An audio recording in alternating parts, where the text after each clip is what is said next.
Mishti.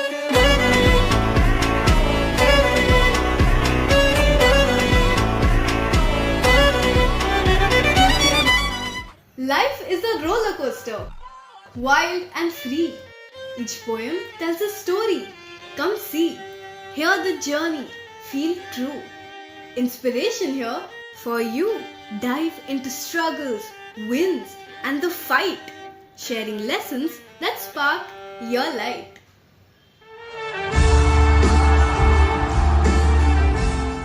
Hello, welcome back or welcome to Light in the Dark, the podcast where words meet real life.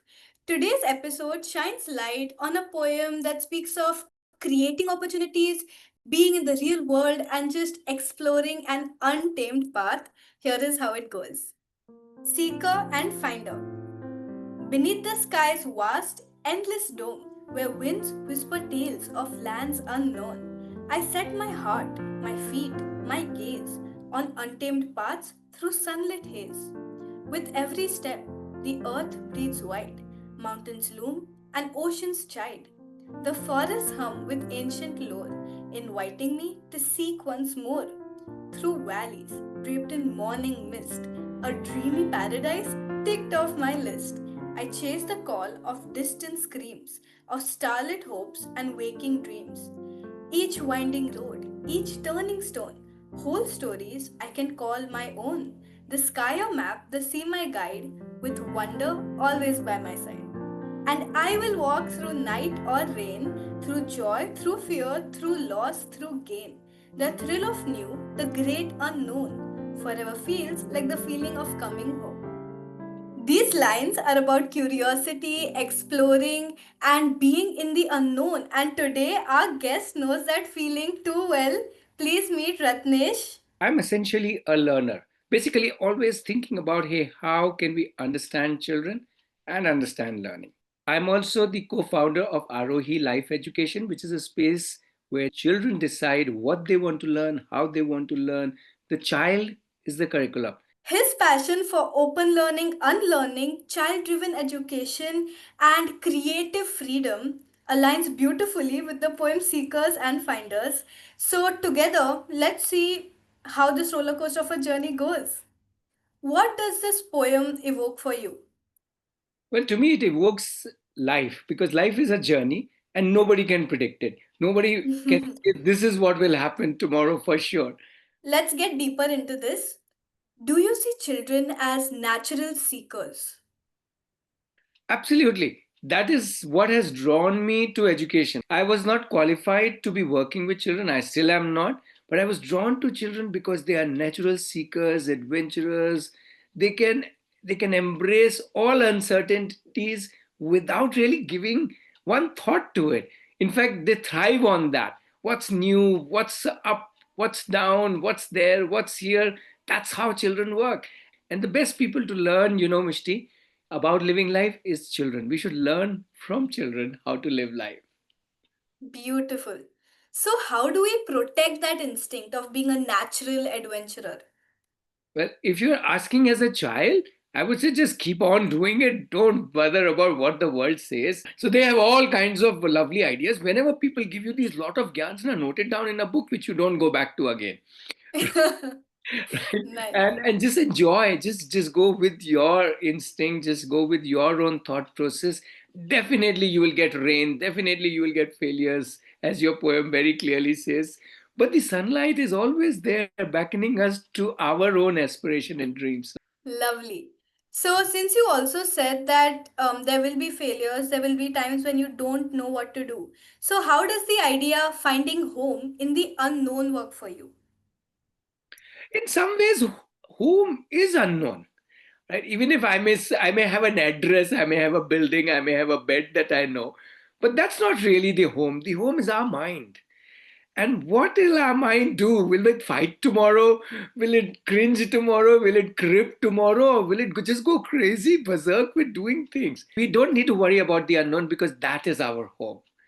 Right? Because the next thought is unknown, right? The next True. act is unknown. So that is the beauty of it.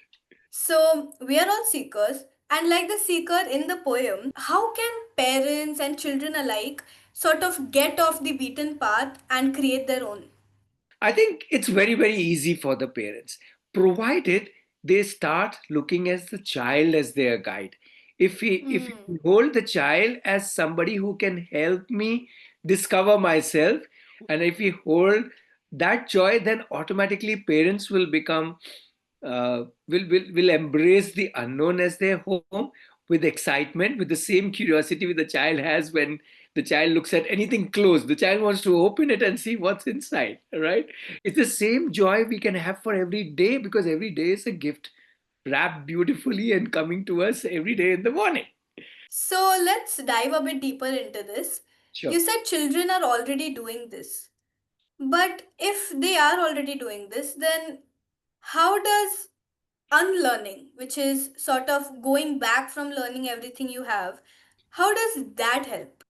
Again, I think unlearning Mishti is more for the adults, so that they stop creating, environments or even thought processes which are by themselves very limited, because children by definition are limited. Let me give you an analogy. Now, Okay. suppose you enter a room, you and let's say your mom, or let's say another adult, right? You enter a room and there's another child, let's say a friend of yours, who has an orange in her hand, and she's poking it with the back of a spoon, okay, and turning it around the orange. So what is happening? The orange juice is trickling down, and then she's trying to lick it. Now, what will what will you do, Mishti? I don't know. I would probably maybe even join her after a while. I would be like, me Exactly. too. Exactly. See, that only a child like you can say. The idea is that you guys are so amazing, and if we can just join you in your journey rather than asking you to, burdening you to kind of subscribe to our journey. To me, that's the best line, that a dreamy paradise ticked off my list, which means that paradise is not one thing. Paradise is what I do with my today. Lovely. So, what I'm hearing is kind of we create this safe space where everybody is their own person and not bringing anybody down or not sort of pushing our own thoughts, but just joining everybody and seeing what they can give to the world and just living in that creative energy. Like you're very, very beautifully put, every step the earth breathes wide. So there's so much breath in on this earth for us to explore. So we are already, the earth is an open abundance offering to us. Like in the poem, I say stories that I can call my own. So, how does open learning help Yeah. children and adults sort of reclaim an authorship over their lives? How do they rewrite their own stories? If you're enjoyed your today, then today is your story. Enjoyed story. When I say enjoyed your today, I didn't mean had fun. No, not in the fun sense. Enjoyed today by creating today the way you wanted it, including all the mishaps, all the failures, all the oh my God, what did I do? All the messing up, because you created all those. Let's start with saying today in the morning. Did you take ownership of today? So it has to be your story. Yes. So the ownership is not at Lovely. the end of the day. The ownership is already at the beginning of the day. I know I am the owner. I am responsible for my happiness. I am responsible for my anger. I am responsible for all the adventures I do, for all the people whom I connect with and also not connect with, right? And even I can't always be doing all the right thing. I'm imperfectly perfect, and hence I'm owner of both the imperfections in me and the perfections in me. If we start that, okay, I am the owner, then the wonder will always be by your side, like you said. Lovely. In the So, what I'm also hearing is that you take responsibility of today, of yesterday, of tomorrow because you are today, tomorrow, and yesterday. That absolute. life is yours. But if we do take responsibility, then we need to walk through joy, through fear, through loss, through gain, as said in the poem. So, how Right. can you help people understand that all of these emotional, sort of tough terrains are just a part of the learning journey? I don't know if I can help people understand. I think people have to realize that these are just ingredients, the masalas of our life, the spices of our life. Yeah, if there's no anger, no conflict, what is the whole point, right? So these are Yeah. the spices, and if these spices are not there, then the journey is totally bland. If there are no hurdles, no challenges, Mishti, what are you doing? You're not living your life. instead of creating jail for ourselves and saying, no, no, no, no, I need to standardize it, I can say, I need to embrace all of these emotions, all of these happenings that happens to me. All I need to say is, this is happening. And the fact that things are happening means I'm alive. So the great unknown is just the next moment, the next hour, and tomorrow that is right here. It's just a few hours away. But then, what about the future? What is future? Why next Uh, moment? Do you know 5 minutes later what will happen? hmm. Okay, so let's say I am say 12 right now. Yeah. So next 10 years. So you are saying at 22 future will arrive. Yes. Yeah, but so does it arrive like that, or will it arrive a day at a time? Hello. Hello, Yeah. I'm here. No, it won't arrive like that. It will arrive to you day at a time, and the day that will arrive is every day. The point is, we are all the time walking. So that is Yes. what is flowing, and I'm flowing. The only point that the river can flow is today. Now you say, what is Lovely. the end of the river? Is the end of the river when it flows into the sea? No. Okay, because it's always flowing into the sea also, and it's always flowing in the mountain also. So which one is the Lovely. future and which one is the present? I don't know. I'm just saying the flowing is the past, present, and future, whatever you want to call it. That was a very pretty point because it's saying that your minutes are on. Everything is going on. And what matters is how you are using that time. What matters is how you are creating your joy through what you're doing right now. So, isn't that what open learning is about? Yes, open I mean, learning is about, or learning is about, or life is about. Forget the word open. People have said that learning is subjects, books, and no, no, that is not learning. That is whatever it is. Or maybe call it studies or whatever. But the real learning is the living. And when I live today, I will learn whatever the today offers to me. It's the same thing. Whatever you do today, that is your learning today. Yeah, that is your life hmm, today. You choose what is it that you want to embrace today. Yeah, which grain of true, learning true. you want to embrace today. So in that sense, yes, you can plan for something else. You can plan for, let's say, people will say, but don't we plan for future? Yeah, you can plan for something 10 years hence. If Mishti says, I want to be a Formula 2 driver 10 years from now, so I know. Where did that come from? Yeah, yeah. Okay, please, Just please like go that, on. right? So that means today you will have to start thinking about how what goes inside and outside a Formula 2 driver, sorry, Formula 1 driver life.